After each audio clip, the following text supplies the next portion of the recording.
In the beginning, long before the existence of time, there was nothing but chaos, a deep, dark, swirling mass of churning water called Nu, from which all life sprang. From this chaos came light, the sun. The sun was a god and had many names. At midday he was called Ra, while in the evening he was Atum, the old man.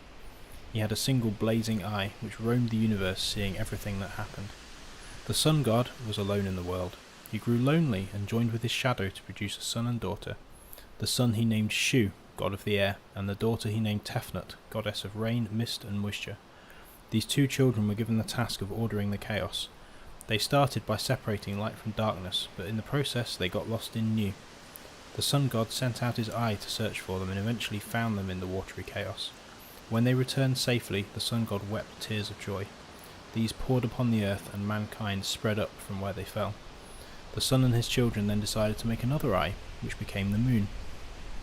The sun god was now ready to create a world for humans to live in. Shu and Tefnut gave birth to twins who were tangled together, Geb the earth and Nut the sky. Geb lay down to make the earth, resting on one elbow and bending his knees to make hills and valleys. Shu held Nut high overhead and her body arched over the earth to make the sky, with her fingers and toes touching the horizons. In time, Geb and Nut produced 4 children, 2 gods and 2 goddesses representing the forces of life. Osiris, god of fertility, Isis, the goddess of motherhood, Set, god of evil, and Nephthys, goddess of death. Thus concludes the ancient Egyptian story of creation. But why is this relevant to the Bible? Well, let me explain. To understand the biblical story of creation, it must first be put in its time and place. The time is roughly 1500 BC-ish, and the place is ancient Egypt. Well, the Exodus from ancient Egypt, but you get my point. Therefore, it must be understood not with respect to modern science, but with respect to the cultures that it came out of.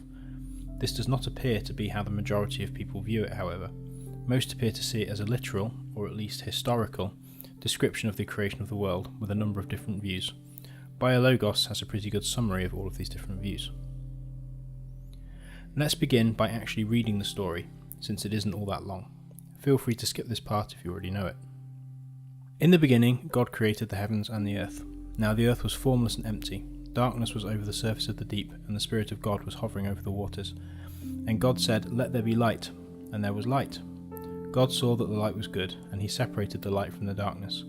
God called the light day, and the darkness he called night. And there was evening, and there was morning, the first day. And God said, "Let there be a vault between the waters to separate water from water." So God made the vault and separated the water under the vault from the water above it. And it was so. God called the vault sky. And there was evening, and there was morning, the second day. And God said, "Let the water under the sky be gathered in one place, and let dry ground appear." And it was so. God called the dry ground land, and the gathered waters he called sea. And God saw that it was good. Then God said, "Let the land produce vegetation, seed-bearing plants and trees on the land that bear fruit with seed in it according to the various kinds." And it was so. The land produced vegetation, plants bearing seed according to their kinds, and trees bearing fruit with seed in it according to their kinds. And God saw that it was good. And there was evening and there was morning, the third day.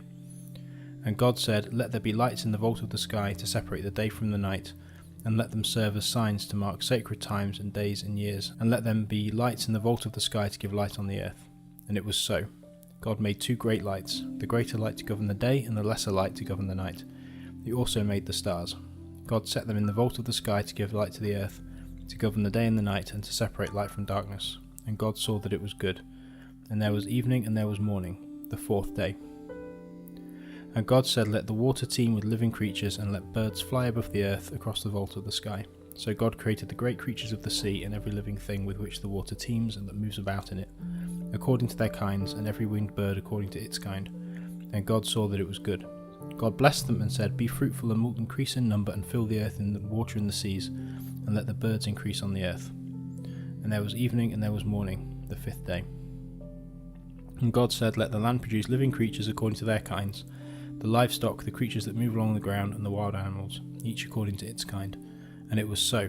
God made the wild animals according to their kinds, the livestock according to their kinds, and all the creatures that move along the ground according to their kinds. And God saw that it was good. Then God said, "Let us make mankind in our image, in our likeness, so they may rule over the fish in the sea and the birds in the sky, over the livestock and all the wild animals, and over all the creatures that move along the ground. So God made mankind in his own image, in the image of God who created them. Male and female he created them. God blessed them and said to them, "Be fruitful and increase in number, fill the earth and subdue it. Rule over the fish in the sea and the birds in the sky and over every living creature that moves on the ground." Then God said, "I give you every seed-bearing plant on the face of the whole earth and every tree that has fruit with seed in it. They will be yours for food. And to all the beasts of the earth and all the birds in the sky and all the creatures that move along the ground, everything that has breath of life in it, I give every green plant for food." And it was so. God saw all that he had made, and it was very good. And there was evening and there was morning, the sixth day. Thus the heavens and the earth were completed in all their vast array. By the seventh day God had finished the work he had been doing. So on the seventh day he rested from all his work. Then God blessed the seventh day and made it holy, because on it he rested from all the work of creating that he had done. Now there are some interesting parallels between the Egyptian story and the biblical story. Both start with primordial watery chaos, the waters, some translations in the Bible say deeps. Creation begins with the separation of light and darkness. Both start with a singular God who creates everything else. Both involve the separation of earth and sky.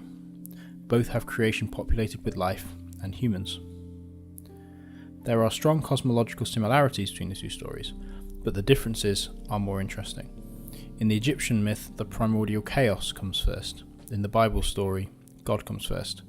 In the Egyptian myth, the sun is a god and the moon is a created object. In the Bible story, both the sun and moon are created objects. In the Egyptian story, the sun god gives birth to gods who carry out further creation. In the Bible story, God creates everything himself. There are no other gods. In the Egyptian story, the earth and sky are literally gods themselves. In the Bible story, they are created objects. In the Egyptian story, the forces of life are governed by gods. In the Bible story, the world is populated with life by God directly. There are no forces of life. In the Egyptian story, humans spontaneously spring from the tears of the sun god. In the Bible story, humans are created from the earth by God as a deliberate action. Now, the two stories are obviously based on roughly the same cosmological foundation, but the Bible story appears to be targeted at correcting, so to speak, the Egyptian story, to bring it into alignment with respect to who God actually is. The purpose of the Exodus, aside from getting Israel to the Promised Land, was to build them as a nation and teach them about God. Therefore, God took the cosmology they were familiar with and modified it to aim it in the right direction. This makes sense because the Israelites at the start, in a cultural sense, were basically Egyptian. They came out of Egypt after living there for centuries. Many of their names, including famous ones such as Moses, Aaron, Miriam, and Hur, are Egypt-derived. The tabernacle bears a very strong resemblance in its design to the Kadesh camp tent of Pharaoh Ramesses II, and the Egyptians had a pretty well-established thing for sacred boxes. In fact, James K. Hoffmeyer considers the essential Egyptian character of the Exodus story to be an indicator of its historical authenticity, saying, "The evidence shows that there is considerable Egyptian influence, which is not surprising if the Israelites had in fact been in Egypt. If these traditions date to the 5th century, how then are these Egyptian elements to be explained?" But that is a topic for another time. So how do we then understand the 7 days? Well, the 7 days are not meant to be physical historical days of any kind at all. They are not 24-hour days, they are not day ages or any of the other theories that attempt to harmonise them with science.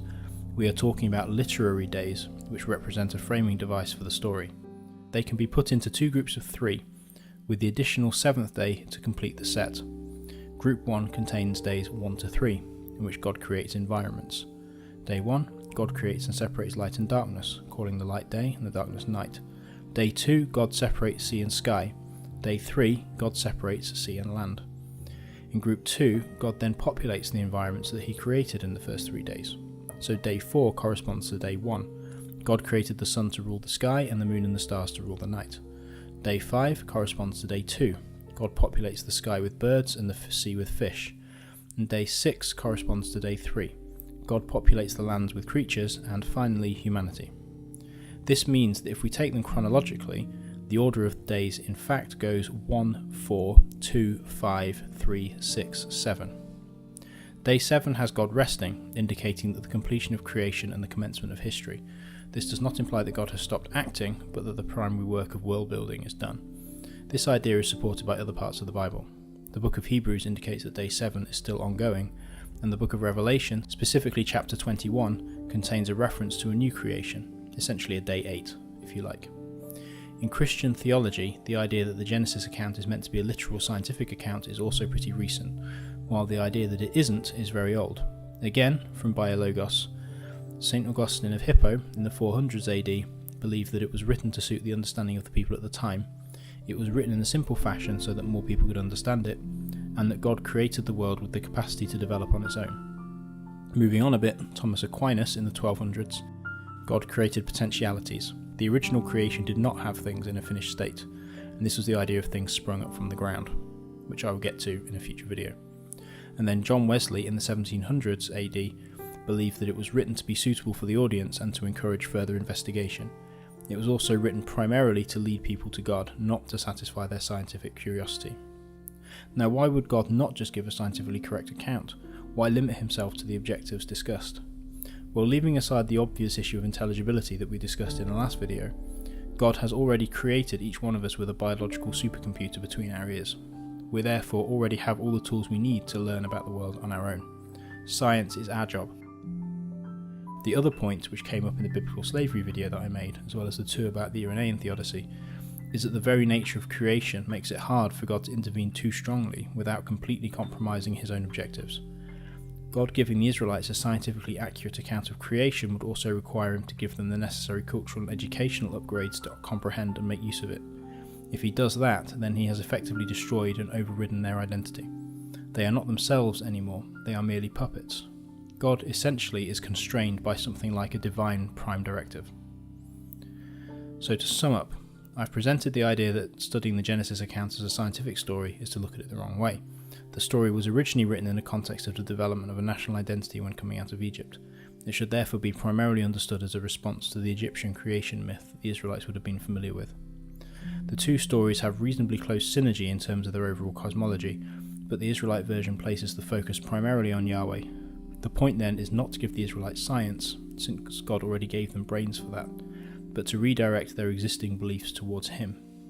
This is a Christian principle known as accommodation, namely that God tailored his message to accommodate the writing genres, mindsets, cultures and worldviews of the people at the time, using them as tools to communicate his own timeless truths of faith and morality. Finally, what might the process of God guiding the self-development of life in order to produce an environment suited for human civilization look like? If, say, a small proportion of the creatures involved were preserved and we could dig them up. Let's call this idea fossilization. I think it would look quite a lot like evolution. Next time we will look at the development of humans. Take care, and thank you very much for watching.